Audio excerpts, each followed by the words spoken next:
Bonjour, je suis Dominique Savary, je travaille au département de médecine d'urgence du centre hospitalier universitaire d'Angers et je vous retrouve en cette fin 2025 pour une analyse des recommandations de l'European Resuscitation Council sur la prise en charge des patients en arrêt cardiaque.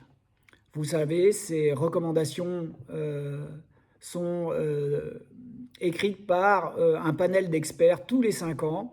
Et ce qui ressort vraiment de ces recommandations 2025, c'est le tournant conceptuel de cette prise en charge. On est passé d'une logique de, je dirais, gestuelle isolée, un geste par maillon, à une logique globale, une logique systémique, je dirais même une approche presque holistique de la prise en charge de l'arrêt cardiaque, avec vraiment une coordination globale de l'ensemble des maillons pour améliorer la survie.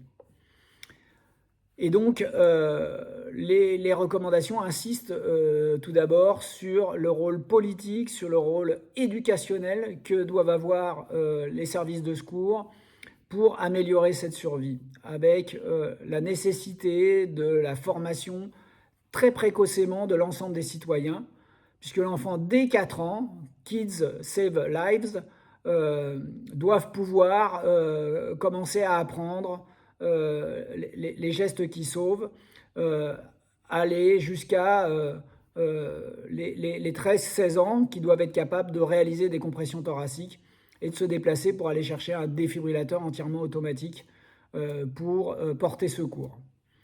Et donc, la place de ce citoyen sauveteur est extrêmement importante et le développement et la diffusion de ces applications qui permettent d'être alertés lorsque il se passe un événement à proximité est encouragé. C'est comme si finalement le secourisme devenait un acte d'humanité. Et donc si on reprend les différents maillons de la chaîne de survie, je vais vous présenter bien sûr ce qui est inchangé et puis aussi les quelques éléments qui ressortent de ces dernières recommandations. Et je commencerai par le Basic Life Support avec, pour ce qui est des éléments qui sont inchangés, c'est à la fois les compressions thoraciques et les insufflations, à la fois dans leur réalisation et dans leur alternance, pour l'adulte comme pour l'enfant, qui reste de mise. Pour rappel, si je prends le patient adulte en arrêt cardiaque, eh bien c'est une alternance de 30 compressions, 2 insufflations qui est proposée avec des compressions à 100 à 120 par minute et une profondeur de 5 à 6 cm. Donc là, pas de changement. Ce qui change, c'est la réalisation de l'alerte. Le rôle des primo-répondants, des assistants de régulation médicale par exemple, est tout à fait essentiel. Dans les dernières recommandations, on insistait sur la reconnaissance de l'arrêt cardiaque après avoir découvert un patient inconscient, un patient qui ne respire pas normalement, et la réalisation des compressions thoraciques et l'appel au centre de secours.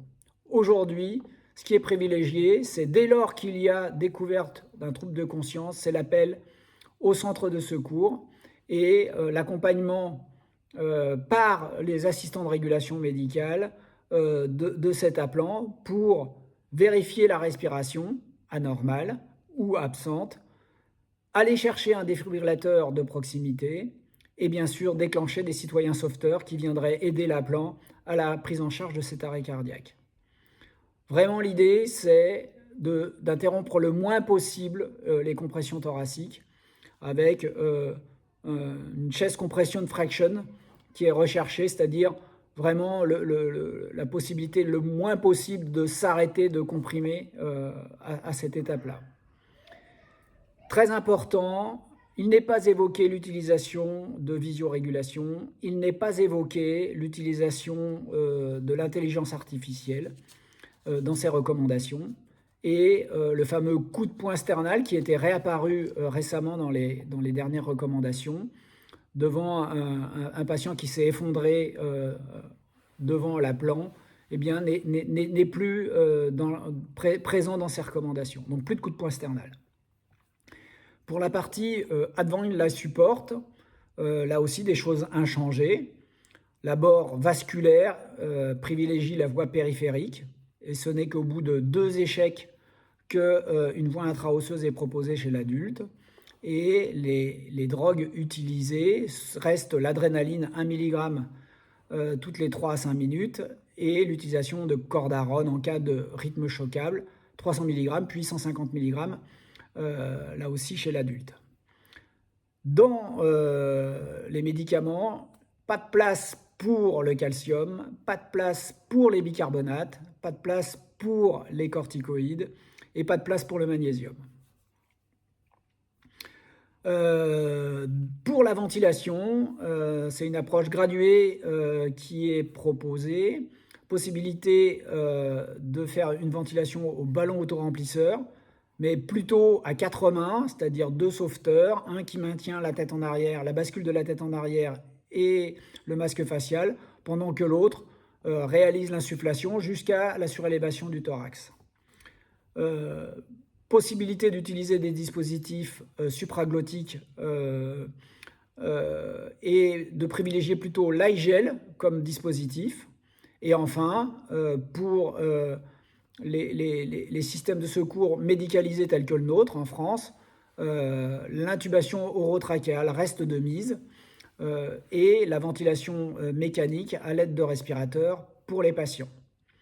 Très important, les modalités de ventilation sont rappelées dans les recommandations, je ne les reprendrai pas ici, mais elles ont aussi toute leur importance dans la gestion de ces patients.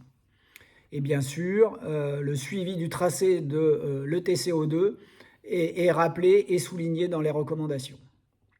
Enfin, pour ce qui est de la défibrillation, même séquence que dans les dernières recommandations. Pour autant, en cas de fibrillation ventriculaire réfractaire, c'est-à-dire qui persiste au-delà de 3 chocs électriques, ces recommandations proposent de placer les électrodes en antéro-postérieur pour le 4e choc et finalement ne mettent pas en avant la double défibrillation, même si elle est évoquée dans ces recommandations. Donc cette double défibrillation que nous avions évoquée dans un post récent de Medscape n'est pas clairement recommandée dans les recommandations 2025. Pour ce qui est de la reprise d'activité circulatoire spontanée, dès lors que le patient a un rythme cardiaque et est reparti, eh bien, c'est d'abord une recherche étiologique qui est proposée. Et donc, au bout de quelques minutes de reprise d'activité circulatoire, la réalisation d'un électrocardiogramme à la recherche d'un sus-décalage systématisé du segment ST et l'orientation pour des patients qui auraient fait un arrêt cardiaque sur un infarctus, orientation vers une salle de coronarographie. Dans les autres situations, privilégier la réalisation d'un scanner cérébral et d'un angioscanner thoracique à la recherche d'une hémorragie cérébrale ou d'une embolie pulmonaire. Pour la ventilation, dès lors que le patient a repris un rythme sinusal, la FiO2 n'est pas conservée à 100%, mais elle est titrée en fonction d'objectifs de FiO2 et en particulier de saturation entre 92 et 96% de saturation. Pour ce qui est de l'hémodynamique, une pression artérielle moyenne de 60 à 65 mm de mercure est recommandée, avec, si possible, la réalisation précoce d'un monitorage invasif et, si nécessité, l'utilisation de catécholamine et de privilégier la noradrénaline, comme c'était déjà le cas, en cas de besoin. Pour ce qui est de la température des patients, eh bien, disparition du contrôle ciblé de la température.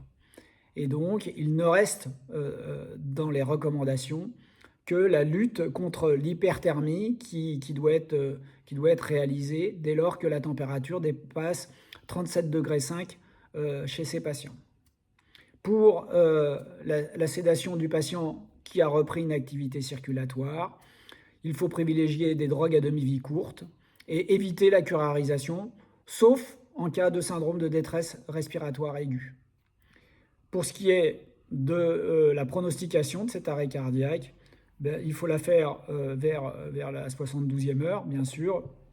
Voilà. Et il n'y a pas vraiment de marqueurs qui ressortent pour évaluer la potentielle survie de ce patient. Il est rappelé enfin toute la place du prélèvement d'organes sur des patients dont la réanimation n'a pas abouti à une survie satisfaisante, mais où le prélèvement peut aider d'autres patients. Voilà, je n'ai pas été plus avant dans toute la partie prévention, ni dans la partie cause réversible de l'arrêt cardiaque, pour le temps qui m'était imparti, mais je vous renvoie vers ces recommandations qui sont extrêmement bien faites et extrêmement fournies. Voilà, je vous dis à bientôt sur Medscape France.